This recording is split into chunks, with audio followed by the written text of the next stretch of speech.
Penanganan pandemi COVID-19 yang telah berlangsung selama 2 tahun terus diupayakan baik pemerintah pusat maupun di tingkat daerah dalam melakukan berbagai terobosan di bidang kesehatan demi menjaga kualitas kesehatan masyarakat.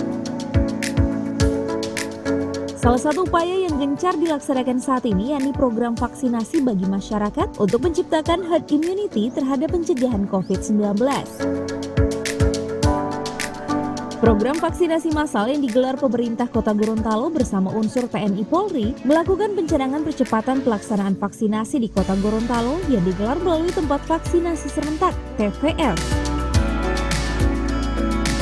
Sejak awal tahun 2021, vaksinasi di Kota Gorontalo sudah dilakukan secara masif, namun belum memberikan hasil signifikan. Dari data wajib vaksin di Kota Gorontalo berjumlah 59.606 jiwa, dari jumlah penduduk sebanyak 200.586 jiwa. Sementara untuk jumlah warga yang telah divaksin tahap pertama berjumlah 59.162 jiwa dan untuk vaksinasi tahap 2 sebanyak 32.000 jiwa.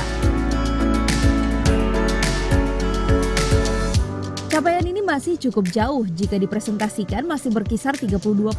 Namun untuk tingkat Provinsi Gorontalo, capaian vaksinasi tersebut merupakan capaian tertinggi.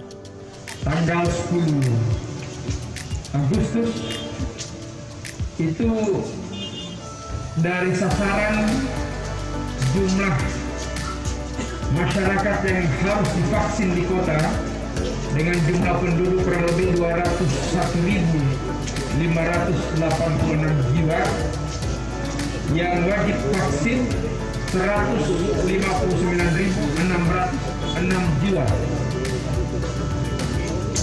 Itu yang divaksin sekarang. Untuk dosis pertama baru sekitar 59.162,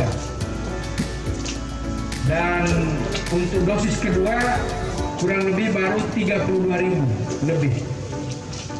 Jadi masih jauh, baru kurang lebih 32% kita capaian kita. Tapi itu sudah merupakan capaian tertinggi di seluruh daerah provinsi, kabupaten, kota yang ada di Provinsi Gorontalo.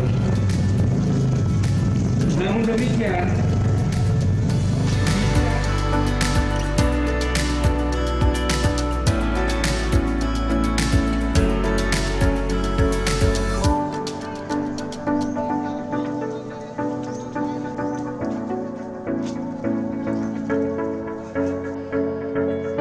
Tim Liputan Advertorial Mimosa TV.